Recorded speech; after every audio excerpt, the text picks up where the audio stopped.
नमस्कार और सप्रेम जय भीम साथियों, मैं Shyam Shirsat social engineer channel से मैं आपका स्वागत करता हूं। और इस चैनल पर हम बाबा साहब के समाचार पत्रों में लिखे हुए लेखों को पढ़ रहे हैं। तो पिछला जो 7वां वीडियो हमने बनाया था वो आर्टिकल का नाम था मुसलमान ब्राह्मण झाले, यानी मुसलमान ब्राह्मण हो गए। तो इस आर्टिकल में हमने देखा था कि किस तरह स्वराज्य की प्राप्ति के लिए जो वरिष्ठ हिंदू थे यानी ब्राह्मण थे, उन्होंने मुसलमानों के साथ सहभोजन किया, यानी साथ में खाना खाया। और उसके साथ उस खाना खाने के समय धर्म जो डूबने की उन्हें बिल्कुल चिंता नहीं हुई। लेकिन यही बात अस्पृश्यों के साथ बराबरी का दर्जा देने के लिए धर्म की चिल्लाहट करने वाले यह वरिष्ठ हिंदू यानी ब्राह्मण देश के साथ किस तरह धोखा कर रहे हैं, यह बाबा साहब ने अपने आर्टिकल में लिखा था। और साथ में ही उसके आर्टिकल के अंत में उन्होंने यह भी बताया था कि अगर बहिष्कृतों को ब्राह्मणों के जैसा दर्जा चाहिए तो उनमें संघ शक्ति का होना आवश्यक है। तो वो बहुत इम्पोर्टेंट आर्टिकल था। और अभी जो आर्टिकल है, तो आर्टिकल ये कांग्रेस की जो नीतियाँ थी, कांग्रेस की स्वराज्य की जो मांग थी, उसकी एनालिसिस करने के बारे में है। तो पिछला भी हमने आर्टिकल पढ़ा था, वो आर्टिकल में भी बाबा साहब ने जो कांग्रेस जो पहले सुशासन के लिए स्थापन हुई थी, अंग्रेजों से सुशासन यानी अच्छा शासन मांगने के लिए स्थापित हुई थी, तो अभी उसकी मांग स्वराज्य तक पहुंच गई है। तो उसके बारे में चर्चा की थी। और अभी जो आर्टिकल है वो कांग्रेस स्वराज्य की मांग क्यों कर रही है, इसके बारे में बाबा साहब एनालिसिस करते हैं। तो यह आर्टिकल को हम अभी पढ़ेंगे। उस आर्टिकल का नाम है हे स्वराज्य नव्हे तर आमच्यावर राज्य, यानी यह स्वराज्य नहीं तो ये हमारे ऊपर राज्य है, ऐसा इस लेख का नाम है। यह लेख दिनांक 28 फरवरी 1920 में छपा अग्रलेख, अभी ये एडिटोरियल है। तो पिछले लेख में हमने जो राष्ट्रीय सभा जो कांग्रेस के नाम से जानी थी जानते थे, उसकी बढ़ती हुई भूख के बारे में हमने आर्टिकल में पढ़ा था कि जो कांग्रेस की स्थापना थी, तो कांग्रेस की स्थापना किसके लिए हुई थी, जैसे हमने पहले बताया था कि ब्रिटिश राज को सुराज्य में बदलने के लिए। लेकिन समय के साथ सुराज्य की मांग स्वशासन में तब्दील हुई। इस मांग को अभी बाबा साहब कह रहे हैं कि इस मांग को हमें अवमानित नहीं करना है। फिर भी यह मांग कितनी तर्कसंगत और उपयुक्त है, इसे सोचना भी जरूरत है। तो बाबा साहब आगे कहते हैं, जैसे बाबा साहब शुरुआत करते हैं आर्टिकल की, तो कोई कहानी बताते हैं। तो किसी भी दान का गलत उपयोग, बाबा साहब कहते हैं, किसी भी जो दान मिलता है उसका गलत उपयोग और जो दान देता है उसके ऊपर जो संकट आता है, उसका अंदाजा शंकर भस्मासुर की कहानी से सभी अनुभव कर सकते हैं। जैसे शंकर भस्मासुर की कहानी हमने पढ़ी है कि भस्मासुर एक राक्षस था और उन्हें भगवान शंकर की घोर तपस्या की थी और उनसे एक वरदान मांगा था कि मैं जिसके भी सर पर हाथ रखूं वो तत्काल जल जाए, भस्म हो जाए। और फिर भगवान शंकर भी उन्हें वो वरदान दे देते हैं। और आखिर में क्या होता है कि आखिर में भस्मासुर भगवान शंकर के सर पे भी हाथ रखने की कोशिश करते हैं और फिर भगवान शंकर को अपनी जान बचाने के लिए छुपना पड़ता है। तो इस कहानी से सबक लेकर कांग्रेस जो स्वराज्य की मांग कर रही है, तो उनके हेतु की जड़ में जाकर जानकारी लेना आवश्यक है। इसके बगैर ये जो स्वराज्य की मांग है ये उपयुक्त है, बेनिफिशियल है या घातक है या इंजुरस है, इस महत्वपूर्ण प्रश्नों पर राय देना कठिन होगा। तो ये जो स्वराज्य है ये सुराज्य से अच्छा, यह तय करने के लिए पहले हमें ब्रिटिश राज अच्छा या बुरा सोचना होगा। यानी हमारे ऊपर किसका शासन था, ब्रिटिशों का शासन था। तो अगर ब्रिटिशों का शासन अच्छा होगा तो हमें सुशासन यानी सुराज्य तक ठीक है। लेकिन अगर हम कहते हैं कि ब्रिटिशों का शासन बुरा है तो फिर हमें स्वराज्य मांगना पड़ेगा। तो फिर यह सवाल महत्वपूर्ण मानकर, यानी ब्रिटिश राज्य अच्छा या बुरा, ये सवाल महत्वपूर्ण मानकर इसकी तहकीकात करनी होगी। हरिचे लाल यानी बाबा साहेब जो मराठी वर्ड है तो उसको हरिचे लाल यानी दुराग्रही कर्मठ लोग, तो हरिचे लाल यानी दुराग्रही कर्मठ लोगों को छोड़कर आज तक ब्रिटिश शासन में हुई सुधारों में कोई दम नहीं है, यह मानने वाले लोग राष्ट्रीय सभा में नहीं है। यह कुछ नसीबी है। अभी बाबा साहब थोड़ा उपरोधिक स्वर से यानी या उपरोधिक ये कहते स्वर में कहते हैं, तो इसलिए राष्ट्रीय सभा का शुक्रगुजार होना यह अलग बात है। लेकिन इनके असंतोष को जानने के लिए कांग्रेस के हर साल में होने वाले अधिवेशन में जो मांगे मंजूर होती है उसकी तरफ हमें ध्यान देना पड़ेगा। तो बाबा साहब कह रहे कि अभी उनका असंतोष क्या है कांग्रेसियों का, तो वो अगर हमको जानना है तो हर साल जो कांग्रेस का अधिवेशन होता था तो उसमें जो मांगे सैंक्शन होती थी तो उसके ऊपर हमें ध्यान देना पड़ेगा। तो ब्रिटिश राज में जनता की गरीबी और जनता की उदासीनता, यह दो प्रमुख कारण कांग्रेस के असंतोष के पीछे है। यानी बाबा साहब कह रहे कि कांग्रेस को ब्रिटिश राज के प्रति असंतोष क्यों है, तो उसके दो कारण हैं। एक, ब्रिटिश राज में जनता गरीब हो रही है और दूसरा, जनता में उदासीनता है। तो बाबा साहब आगे कहते हैं कि कांग्रेसियों की तरह जनता में खुशहाली और सकारात्मक मानस होना यह हम भी चाहते हैं, लेकिन बगैर स्वशासन यानी बगैर स्वराज्य यह मुमकिन नहीं। यह काँग्रेसियों का भरोसा भगवान करे सच साबित हो, यानी त्यांच्या तोंडात साखर पडो, यह आशावाद जरूर जताया जा सकता है। यानी बाबा साहब क्या कहते हैं कि ठीक है कि कांग्रेस का अगर यह दावा है कि हम स्वराज्य मिलने से ही देश की गरीबी दूर होगी, तो उनका जो भरोसा है वो सच साबित हो, ऐसा बाबा साहब आशावाद जताते हैं। लेकिन उनके मुंह में आज घी शक्कर डालने के लिए हम तैयार नहीं हैं, क्योंकि उनकी बात की सच्चाई हम अभी नहीं मानते हैं। प्राचीन ऋषि मुनियों का जो जे इच्छी प्राणी ते पूर्वी चक्रपाणी यानी एक सुवचन है कि जे इच्छी प्राणी यानी जो मनुष्य से लेकर सभी प्राणी जो इच्छा व्यक्त करते हैं वो चक्रपाणी यानी भगवान पूरी करता है। तो इसका मतलब भगवान हमारी सभी इच्छाओं को पूरी करता है, यह एक प्राचीन ऋषियों का सुवचन है। लेकिन हिंदुस्तानी व्यवहार में हिंदी जनता की बहुत सी चीजें चक्रपाणी यानी भगवान के हाथों में नहीं बल्कि उनके दलालों के हाथ में होती है, यह हम कदापि भूल नहीं सकते। अभी देखिए 100 साल पहले बाबा साहब यह स्टेटमेंट करते, क्या स्टेटमेंट करते हैं कि हिंदुस्तानी व्यवहार में यानी हिंदुस्तान में हिंदी जनता की बहुत सी चीजें भगवान के हाथों में नहीं रहती, तो किसके हाथों में रहती है, तो उनके दलालों के हाथों में रहती है। तो इसलिए स्वराज्य का व्यावहारिक रूपांतर क्या होगा यह जानना हमें आवश्यक है। इस तथ्य के बारे में कोई मतभेद नहीं कि हिंदुस्तान देश अन्य देशों के मुकाबले गरीब है। अभी बाबा साहब भी कांग्रेस की जो उनका एनालिसिस है कि हिंदुस्तान की जनता गरीब है, तो बाबा साहब उससे मतभेद नहीं करते। वो भी बोलते हैं कि हिंदुस्तान देश अन्य देशों से गरीब है। अभी बाबा साहब ये कैसा कह सकते हैं, तो किसी भी देश की अगर गरीब या अमीर है तो उसके एक मानदंड रहता है गिनने का, तो उसको कहते हैं एनुअल एवरेज इनकम, यानी हर एक व्यक्ति का एक साल का जो एवरेज इनकम रहता है, तो उसको अगर हम गिनेंगे तो हमें कोई देश गरीब या अमीर है उससे पता चलता है।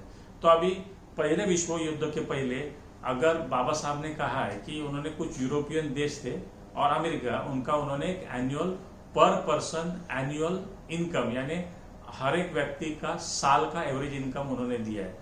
तो अभी पहले विश्व युद्ध के पहले बेल्जियम देखिए 28 पाउंड था उसका, फिर डेनमार्क था उसका 32 पाउंड है, फ्रांस 27 पाउंड है, जर्मनी 31, इटली 12, स्वीडन 16 यानी 16, स्विट्जरलैंड 19, ब्रिटेन 39 और अमेरिका 40 है।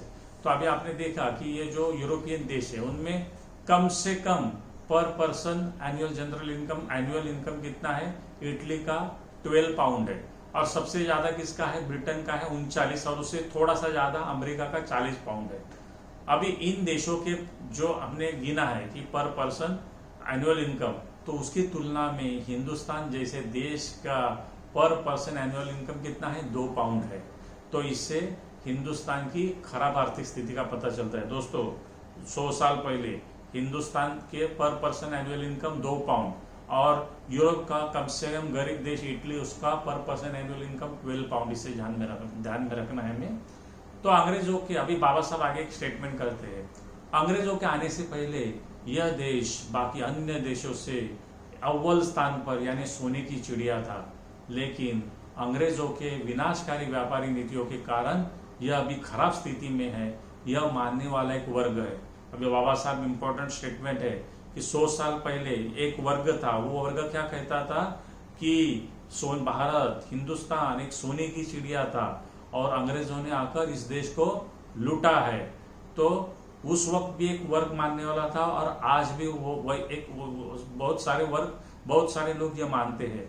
लेकिन बाबा साहब आगे कहते हैं इस वर्ग के मुंह लगने का कोई मतलब नहीं, यानी बाबा साहब क्या कहते हैं, इनके साथ बहस करने का कोई मतलब नहीं है और आर्थिक उन्नति के राजमार्गों की भी चर्चा करना यह हमारा उद्देश्य नहीं। यानी बाबा साहब क्या कहते हैं कि ये जो आर्टिकल हमने लिखा है, तो आर्टिकल में ये जो कुछ लोग सोचते हैं कि भाई अंग्रेजों के पहले ये देश सोने की चिड़िया था, तो उनसे बहस करने की कोई आवश्यकता नहीं है, और फिर इस देश की आर्थिक स्थिति किस तरह सुधारे, तो यह भी हमारा इस लेख का उद्देश्य नहीं है। लेकिन फिर इस लेख का क्या उद्देश्य है? तो कांग्रेस ने जो बताया कि स्वराज्य अगर आएगा तो देश की गरीबी दूर होगी, और देश की गरीबी दूर होने के लिए कांग्रेस ने जो सुझाव दिए थे उनकी चर्चा करना आवश्यक है। तो फिर कांग्रेस ने क्या सुझाव दिए थे? तो कांग्रेसियों के अनुसार अनियंत्रित व्यापार पद्धति यानी अनकंट्रोल्ड ट्रेड हिंदुस्तान के खराब परिस्थिति का मूल कारण है। तो नियंत्रित यानी कंट्रोल्ड ट्रेड ही इस देश की स्थिति सुधारने का मुख्य रास्ता है।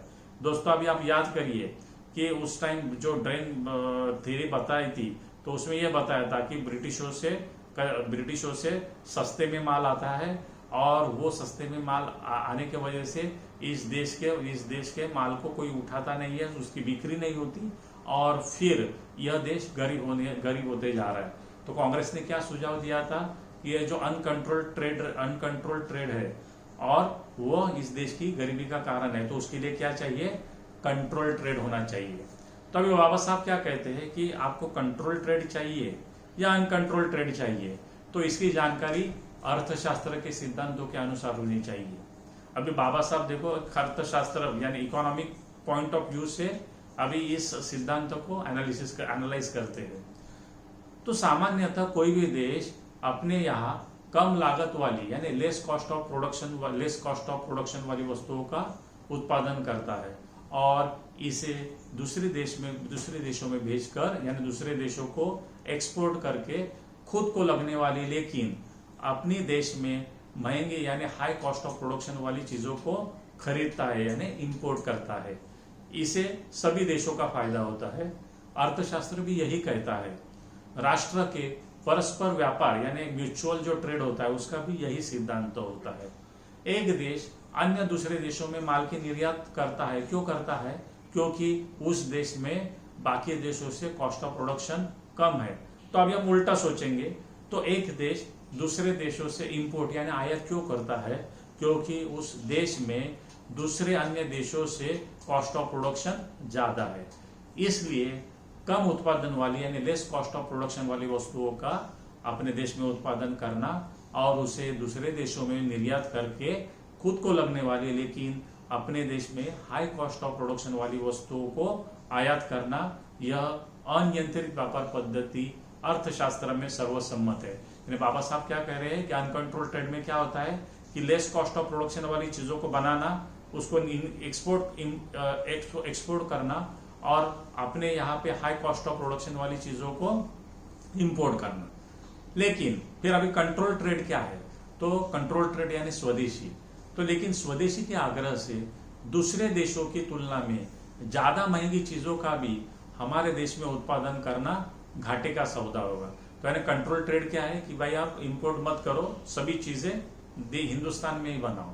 लेकिन यह बात कांग्रेसियों को हजम नहीं हो रही। बाबा साहब क्या कह रहे हैं कि अगर आप महंगी चीजों को हमारे देश में बनाओगे तो वो क्या होता है? घाटे का सौदा होता है। लेकिन यह बात कांग्रेसियों को हजम नहीं हो रही है। उनके अनुसार हिंदुस्तान में ही सभी चीजों का उत्पादन करना इस देश की संपन्नता बढ़ाने का एक मुख्य रास्ता है। विदेशी वस्तुओं का देश में उत्पादन कर बढ़ाने के लिए अभी बाबा साहब कह रहे कि अगर विदेशी वस्तुओं का अगर हमें इस देश में उत्पादन करना है तो हमें क्या करना पड़ेगा, पहला जो इंपोर्ट हो रहा है, आयात हो रहा है विदेशी वस्तुओं, उनके ऊपर क्या करना पड़ेगा, हमें या तो रोक लगानी पड़ेगी यानी बैन करना होगा, या दूसरा क्या है कि उसमें जो टैक्सेस है वो बढ़ा के उन जो इंपोर्टेड चीजों को महंगा करना होगा। तो ये दो रास्ते होते हैं। तो अगर आप विदेशी वस्तुओं पर बैन करते हो या उनके ऊपर टैक्सेस बढ़ाते हो तो क्या होगी, आयात कम होगी, और अगर आयात कम होगी तो इस कमी को पूरा करने के लिए हमें क्या करना पड़ेगा, इस देश में इन चीजों का उत्पादन करने से यह देश अमीर होगा। अभी स्वदेशी का बाबा साहब ने एक सीधा मतलब बताया, क्या बताया कि जो इंपोर्टेड वस्तुओं को बैन करना और खुद की देश में बनी हुई चीजों को खुद अपने देश में बनाना और उसे उपयोग में लाना, तो इससे क्या होगा, यह देश, गरीब जो देश है वो अमीर होगा। अभी बाबा साहब क्या कहते हैं कि इसे अर्थशास्त्र नहीं प्रवचन कहते हैं। बाबा साहब देखो अभी क्या कहते हैं कि इसे अर्थशास्त्र नहीं प्रवचन कहते हैं, और इन प्रवचनकारियों को नशे में धुत सर फिरे अर्थशास्त्री कहते हैं। बाबा साहब क्या कहते हैं कि जो कहते हैं कि देश विदेश में चीजों बनाओ लेकिन महंगी में चीजों बनाओ, महंगी में चीजों का उत्पादन करो, तो इसे बाबा साहब कहते हैं कि सर फिरे नशे में धुत अर्थशास्त्री कहते हैं। लेकिन बाबा साहब आगे कहते हैं कि हमें तो यह देखना पड़ेगा, क्या देखना पड़ेगा, हमें तो सोचना पड़ेगा उसके बारे में। तो विदेशी माल सस्ता होने के कारण आयात होता है, तो यही माल अपने देश में ज्यादा लागत यानी कॉस्ट ऑफ प्रोडक्शन होने से विदेशी के माल के सामने टिक नहीं पाता। लेकिन विदेशी माल पर रोक लगाने से लोगों को स्वदेशी लेकिन महंगे दामों वाली चीजों को खरीदना पड़ेगा। यह सोचेगा कौन? विदेशी माल को रोकने से ज्यादा महंगी लेकिन देशी चीजों की खपत बढ़ने से स्वदेशी व्यवसाय और कारखाने बढ़ेंगे। लेकिन यह कहने के बजाय कि इससे देश को लाभ होगा, यह कहना अधिक यथार्थवादी होगा कि पूंजीपतियों का यानी कैपिटलिस्ट लोगों का कल्याण होगा, क्योंकि अनियंत्रित व्यापार पद्धति यानी अनकंट्रोल्ड ट्रेड से सस्ते में मिलने वाला माल कंट्रोल ट्रेड से महंगे दामों में गरीबों को खरीदना पड़ेगा। और यह असंभव है कि जनता इस तरह होने वाले लूट, स्वशासन, स्वराज्य के नाम के लाडले शब्दों पर नौछावर करके संतुष्ट होगी। तो देखो बाबा साहब यह आशावाद हिंदुस्तान के या भारत के लोगों के प्रति जाहिर करते हैं कि जनता तो इसे समझेगी कि जो महंगी चीजों को खरीदने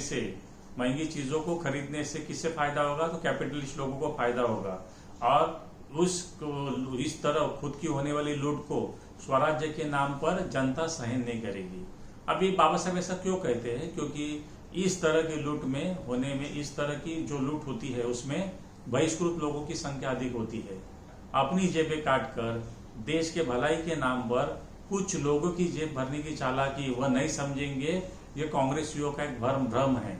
स्वराज्य के नाम पर गरीबी दूर होगी यह मानकर स्वराज्य को मांगने वाली जनता मूर्ख नहीं है, क्योंकि स्वराज्य से बेहतर खुशहाली का मार्ग उन्हें अच्छा लगेगा। तो बाबा साहब यहाँ पे और एक आशावाद जाहिर करते हैं कि लोग ये सोचेंगे कि भाई कुछ लोगों का फायदा होगा लेकिन खुद को नुकसान होगा, तो ये स्वराज्य किस फायदा, स्वराज्य का किस काम? तो स्वराज्य का मतलब है कि लोगों को चाहिए खुद की खुशहाली। तो कांग्रेस के स्वशासन से गरीबी दूर होने के भविष्य के दावे की चिकित्सा हमने ऊपर की है। तो बाबा साहब कहते हैं कि अभी हमने जो पहला कारण था कि लोगों की देश की गरीबी, और देश की गरीबी के लिए कांग्रेस ने जो सुझाव दिया था कि कंट्रोल ट्रेड होना, तो उसकी चर्चा बाबा साहब कहते हैं हमने तो अभी की है।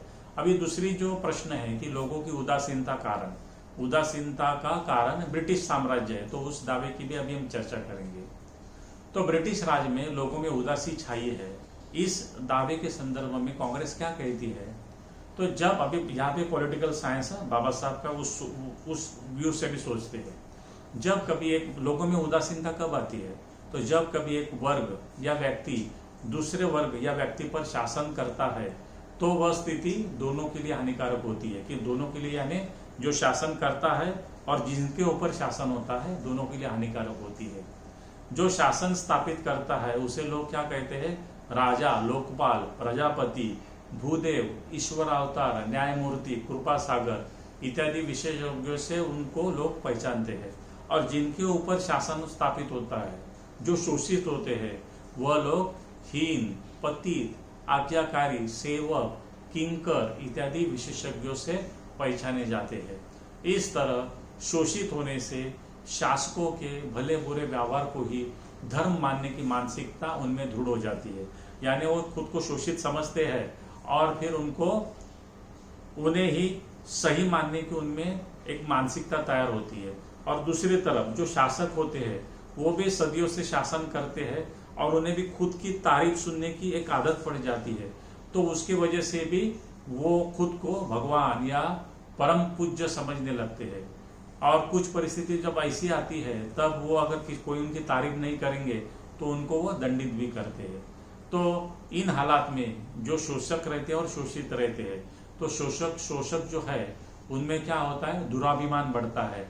और जो शोषित है, जो ऑप्रेस है यानी, तो उनमें क्या होता है? स्वाभिमान नष्ट होता है। आज्ञा देना शासकों का, रूलर का काम हो जाता है और आज्ञा पालन करना किनकी? ऑप्रेस यानी शोषितों का धर्म बन जाता है। शासकों की भूमिका गर्वित होती है तो शोषितों की भूमिका निस्तेज होकर वह कुछ करने की हिम्मत खो देते हैं। उच्च नीचता की इस परिस्थिति में मानसिक गुलामी दृढ़ होकर कनिष्ठ लोगों के व्यक्ति विकास रुक जाता है। यानी बाबा साहब भी जो कह रहे हैं कि लोगों में उदासीनता क्यों छाती है, तो उसका कारण उन्होंने बताया कि सदियों से अगर वो शोषित रहते हैं, खुद को वो शोषित मानते हैं, तो उनमें क्या होता है? आज्ञा लेने की आदत बढ़ जाती है और आज्ञा लेने की आदत पड़ने से उनका स्वाभिमान लय हो जाता है और स्वाभिमान लय होने से उनकी मनोभूमिका निस्तेज हो जाती है।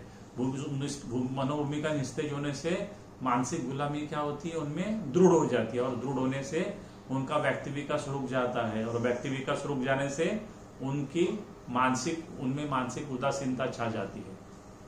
तो स्वर्गीय जो गोपाल कृष्ण गोखले थे, उन्होंने इस देश की परिस्थिति या व्यवस्था को ब्रिटिश राज के साथ जोड़ा है। यानी ये जो देश में जो उदासीनता है, तो गोपाल कृष्ण गोखले ने उन्होंने कहा था कि ये ब्रिटिश राज की वजह से हुआ है।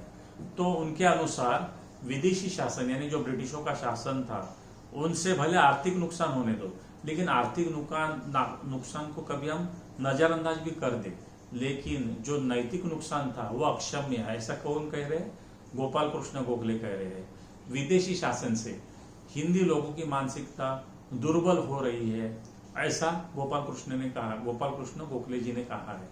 तो इस माहौल में हमें गुलामी का एहसास अधिक होता है और हमारे महापुरुषों के कर्तृत्व भी धूमिल दूसर हो जाते हैं। यानी गोपाल कृष्ण गोखले कहते हैं कि गुलामी हम में ज्यादा बढ़ जाती है। फिर हमारे जो महापुरुष थे, हमारे पूर्वज थे, उन्होंने जो पराक्रम किए थे, उनके पराक्रमों की दास्तानें भी हम भूल जाते हैं। तो इन वजह से क्या होता है? व्यक्ति विकास रुक जाता है। और अगर विदेशी शासन हो तो फिर हमें जो आत्मबल रहता है उसे दिखाने का मौका नहीं मिलता। अभी बाबा साहब इसमें कहते हैं कि अंग्रेज शासन में जो मनोबल का अभाव है और उनमें जो स्वाभिमान हमें जगाना है, तो उसके लिए क्या चाहिए? स्वराज्य चाहिए। यह कांग्रेसियों का दावा है। तो बाबा साहब कहते हैं कि यह बराबर है कि यह हम कबूल करने में हमें कोई दिक्कत नहीं, और हमारे अनुसार स्वराज्य की मांग के लिए यही सबल कारण है। यानी बाबा साहब कहते हैं कि आपको स्वराज्य चाहिए, तो स्वराज्य क्यों चाहिए? क्योंकि हिंदी जनता में उदासीनता चाहिए। तो ये एकदम करेक्ट बताया आपने। तो व्यक्ति विकास उत्पन्न करने के लिए, स्वशासन के लिए, स्वराज्य के लिए हमारी ना नहीं। यानी बाबा साहब कहते हैं कि आपको लोगों में अगर विकास करना है तो इसके लिए स्वराज्य जरूरी है। लेकिन यही कारण है कि विदेशी शासन को ब्राह्मण विरोध कर रही है। लेकिन अगर समझो यही कारण आप बता रहे हैं कि लोगों में उदासीनता चाहिए, और इस कारण के वजह से अगर ब्राह्मण विदेशी शासन का विरोध कर रहे हैं, तो इस विरोध का मौका बहिष्कृत लोगों को ब्राह्मणी शासन के खिलाफ 1000 गुना मिलना चाहिए। तो बाबा साहब क्या कहते हैं कि अगर आपको देश के लोग, देश की जनता की उदासीनता की चिंता है और उसके लिए आप ब्रिटिशों को जिम्मेदार ठहरा रहे, तो फिर बहिष्कृत लोगों ने आपको 1000 गुना इसके लिए जिम्मेदार मानना चाहिए। इसलिए अगर कांग्रेसियों में अगर स्वराज्य की चाह है और उनके खातिर उन्होंने जेल भी जाना उचित समझा है, तो उन्होंने इस देश के 6 करोड़ बहिष्कृतों के व्यक्ति विकास के लिए क्या किया। बाबा साहब क्या कह रहे हैं कि उन्होंने इस देश के 6 कोटि बहिष्कृतों के लिए, उनके व्यक्ति विकास के लिए क्या किया, यह प्रति प्रश्न भी किया जा सकता है। जिस तरह विदेशी शासन से लोगों में उत्पन्न हीनता कांग्रेस को नजर आ रही है, वही देश के उच्च वर्गों के कारण बहिष्कृतों में उत्पन्न हुई हीनता कांग्रेस को क्यों नहीं दिखाई दे रही है, यह बाबा साहब का सवाल है। और बाबा साहब अभी थोड़ा उपरोधिक स्वर में वो कहते हैं कि शायद यह जो हीनता है जो इतनी मोटी और चमकीली है और उसकी तीव्रता इतनी ज्यादा है कि ब्राह्मणों के आंखें उसे देखकर चमक रही है, या इसलिए वो देख नहीं पा रहे, या बाबा साहब दूसरा कारण बताते हैं कि शायद वो देखना भी नहीं चाहते। तो इन दोनों तर्कों में दूसरा तर्क ज्यादा सच साबित हो रहा है, यानी ब्राह्मण इस हीनता को देखना नहीं चाहते। विदेशी शासन की गुलामी से देश को मुक्त करने की भाषा जो राष्ट्रीय सभा कह रही है, तो उन्होंने स्वदेशियों की गुलामी से मुक्त करने के प्रयास कितने किए, तो यह हमें ढूंढना पड़ेगा। और अगर हम ढूंढेंगे तो हमें पता चलेगा कि बहिष्कृतों की गुलामी कायम रखने में ही उनको रुचि है।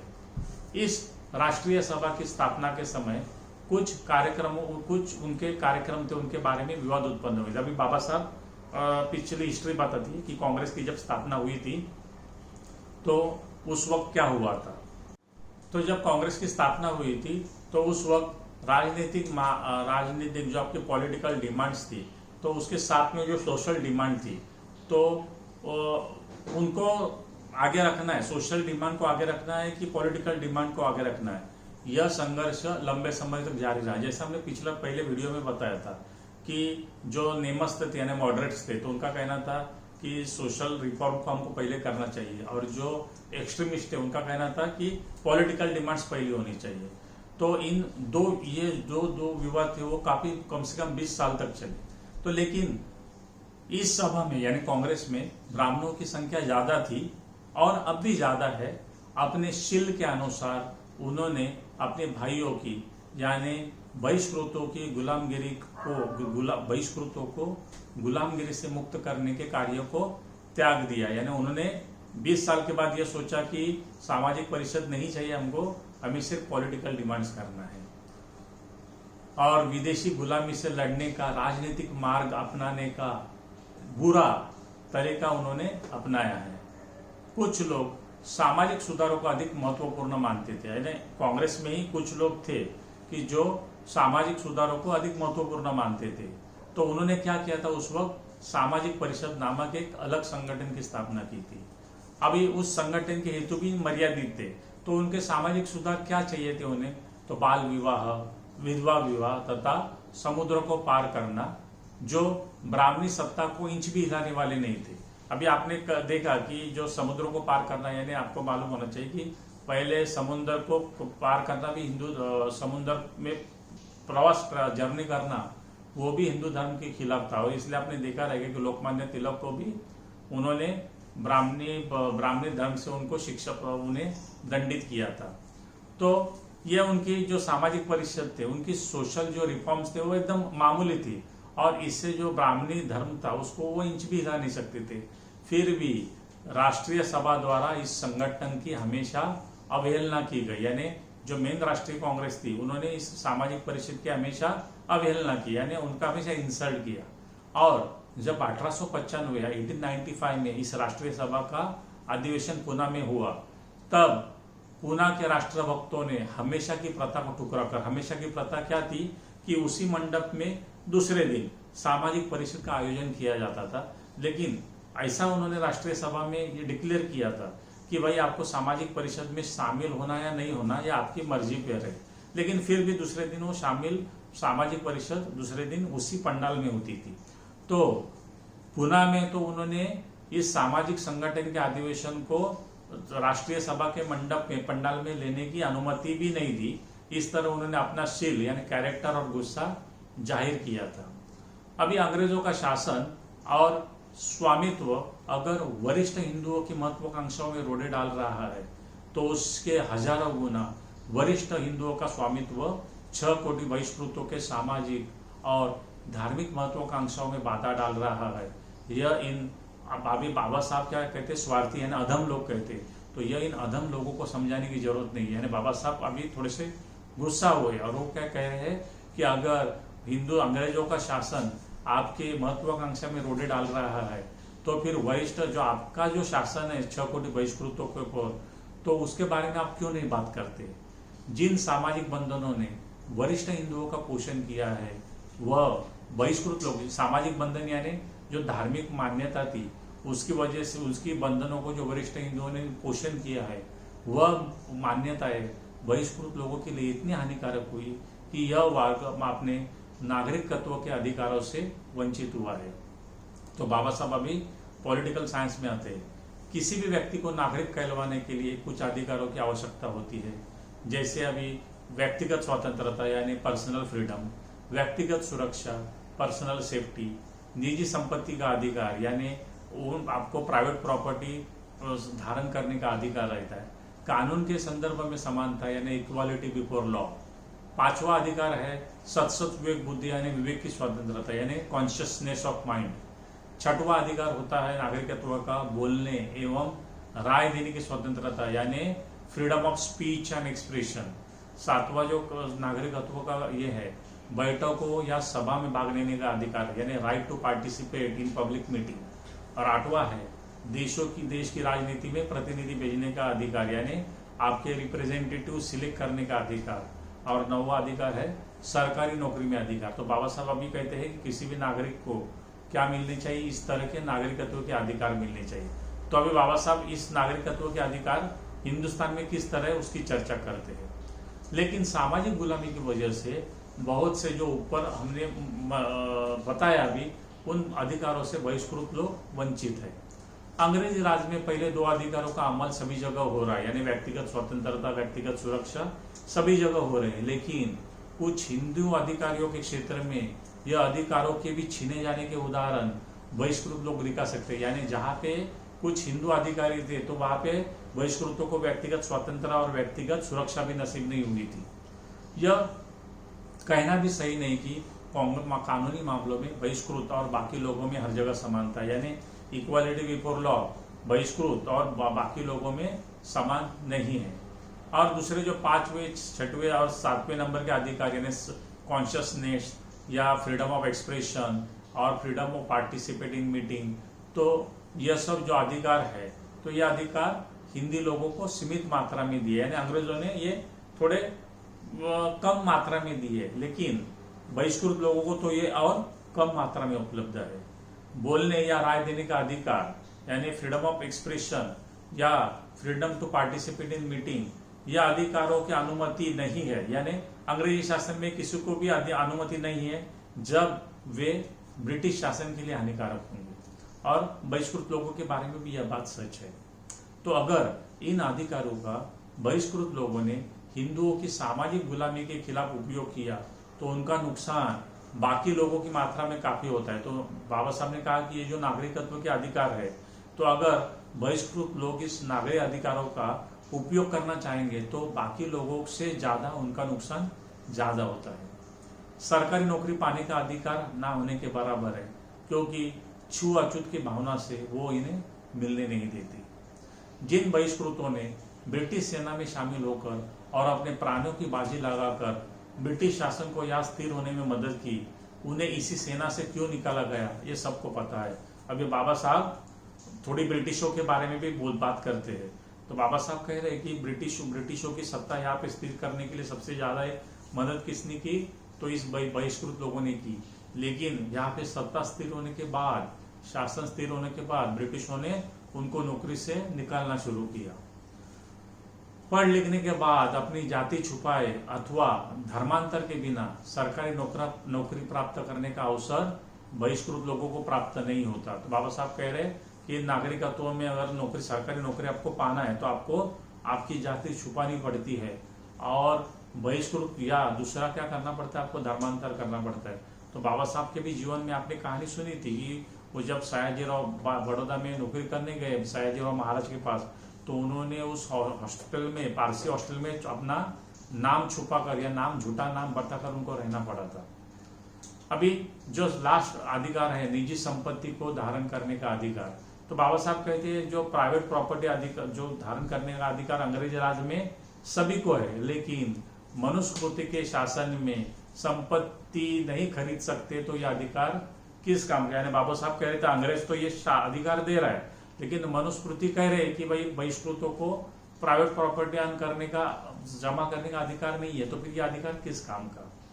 बहिष्कृतों की निर्धनता की तरफ, बहिष्कृतों की निर्धनता की तरफ नजरअंदाज करने वाले अथवा यह बुरी है, बुरी नहीं है ऐसा कहने वाले हिंदुओं के प्रति शाठ्यम प्रति लाठ्यम, यानी बुरे के प्रति और बुरा यह कानून लगाना चाहिए। तो फिर इसमें बुरा क्या होगा? यानी बाबा साहब कह रहे हैं कि बहिष्कृतों की जो हीन अवस्था है उसकी तरफ नजरअंदाज करने वाले, या वो ठीक है उसमें बुरा क्या है ऐसा कहने वाले लोगों की तरफ क्या करना चाहिए? बाबा साहब कहते हैं शाठ्यम प्रति लाठ्यम, यानी बुरा उसके प्रति और बुरा करना चाहिए, यह बाबा साहब कहना चाहते हैं। इन बहिष्कृतों के प्रति स्वकीयों का बर्ताव जिस तरह दुखी और संताप देय है, उतना ही ब्रिटिश शासन की प्रवृत्ति गलत और दयनीय है। अभी बाबा साहब कह रहे हैं ब्रिटिश शासन ने, जैसे बाबा साहब ने कहा कि बहिष्कृतों को सरकारी नौकरी यानी आर्मी से उन्होंने निकाल दिया था, और अभी बाबा साहब कह रहे हैं कि दिनांक 8 अक्टूबर 1886 में ब्रिटिशों ने एक संकल्प जाहिर किया था और खुद को लिए वो संकल्प क्या किया था? बाध्य किया था, यानी बाउंड किया था। तो वो जो संकल्प था यानी जो मेमोरेंडम उन्होंने जाहिर किया था वो क्या था कि जाति और रूढ़ियों को लोगों के लिए लागू करने वाले, कानून बनाने वाले लोग अपनी स्वाभाविक मर्यादा का उल्लंघन नहीं करेंगे। यानी जो हिंदू धर्म की या किसी धर्म की जो परंपरा है, वो परंपरा अगर लोगों में लागू करनी है, लोगों पर लागू करनी है, तो उसके लिए कानून बनाने पड़ते हैं। तो अंग्रेज लोग क्या कह रहे हैं कि हम हमारी स्वाभाविक मर्यादा का उल्लंघन नहीं करेंगे। अभी कानून बनाने वाले कौन थे? तो अंग्रेज ही थे। तो कानून बनाने वाले लोग यानी अंग्रेज अपनी स्वाभाविक मर्यादा का उल्लंघन नहीं करेंगे और समाज के विचारों का सीधा विरोध नहीं करेंगे। यानी पहले जो जिस तरह ईस्ट इंडिया कंपनी के उन्होंने सती प्रथा की थी, बाल विधवा बंदी उसको ये की थी, तो ऐसा अभी इस तरह का अभी सामाजिक और धार्मिक मामलों में वो विरोध नहीं करेंगे। तो बाबा साहब कहते हैं कि इसका अर्थ स्पष्ट है कि सामाजिक और धार्मिक मामलों में अन्याय होने पर भी सरकार इसे रोकने के लिए अपनी शक्ति खर्च नहीं करेगी। यह कहना होगा कि अपने सामाजिक उत्पीड़न को जारी रखने के लिए लाइसेंस दिया गया हो, यानी जो लोग वरिष्ठ हिंदू है वो अगर बहिष्कृतों पर अन्याय करते हैं तो उनको वो खुला भी लाइसेंस दिया है। क्योंकि बाबा साहब कह रहे हैं कि कुछ सामाजिक अन्यायों में राजनीतिक दंड के बिना अन्याय का खात्मा नहीं होता है, और इसलिए यह ब्रिटिश कानून असुन अड़थड़ा व नुसुन खोड़म्बा यानी नहीं के बराबर है। यानी बाबा साहब कह रहे हैं कि आप अगर देश के शासक है और देश के शासक में क्या करना पड़ता है कि कुछ कानून अगर आपको सामाजिक सुधार करने हैं तो लोगों पे जबरदस्ती या उनके ऊपर उनको दंड देना पड़ता है। तो अगर आप यही नहीं करोगे तो फिर ब्रिटिश शासन कैसा रहेगा? है लेकिन वो नहीं के बराबर है। तो इस विपरीत शासन से स्वशासन अगर समझो कि इस परिस्थिति में अगर स्वराज्य ऐसे लोगों के हाथ में आया है जो अपने हीन जातियों के ऊपर अपने अधिकारों को नहीं छोड़ना चाहते, यानी वो कह रहे हैं कि ब्रिटिश कुछ अधिकार दे रहे लोगों को और वो ऐसे लोगों को अधिकार दे रहे हैं कि जो अपने से जो हीन जाति है उनके ऊपर के अपने अधिकार को छोड़ना नहीं चाहते हैं। तो इसका सार यानी बाबा साहब क्या कहते हैं लेख के अंतर में कि जो आर्टिकल है उसका आर्टिकल का मतलब क्या है कि अभी जो स्वशासन अगर स्वराज्य मिलेगा तो उसका क्या मतलब होगा कि हमारे ऊपर शासन होगा। तो अंग्रेजी शासन में ज्याची बात सहन होत नव्हती त्याची लाच सोसावी लागणार है। एक मराठी मुहावरा है, ज्याची बात सहन होत नव्हती, यानी अंग्रेजी जब शासन था तो उनकी बात भी हमें सहन नहीं होती थी, और अभी क्या होगा? बात तो छोड़ दो, अभी उनकी लात यानी उनका गुस्सा यानी क्या कहते हैं हम लोगों को, लात यानी पैर से मारना। तो ये वो भी हमको सहना पड़ेगा। यानी हमारी बुरे से बदतर यानी बहुत बुरे से और बुरी अवस्था हमारे ऊपर होने वाले है। तो इसलिए हम यह कह रहे हैं कि अगर स्वशासन देना है, स्वराज्य देना है, तो उसमें हमारी थोड़ी भी हिस्सेदारी रखो, ऐसा बाबा साहब लेख के अंत में कहते हैं। तो साथियों, ये जो बहुत इम्पोर्टेंट आर्टिकल है और इसमें बाबा साहब ने जो चर्चा की है कि बहिष्कृतों की हिस्सेदारी और उनकी जो करंट सिनेरियो था उनका उस वक्त, तो ये बहुत इम्पोर्टेंट है। और अभी हम इसके ऊपर जो टिप्पणी आज के संदर्भ में इसको पढ़ेंगे, लेकिन वो अगले वीडियो में पढ़ेंगे। तो धन्यवाद दोस्तों। जय भीम, नमस्कार।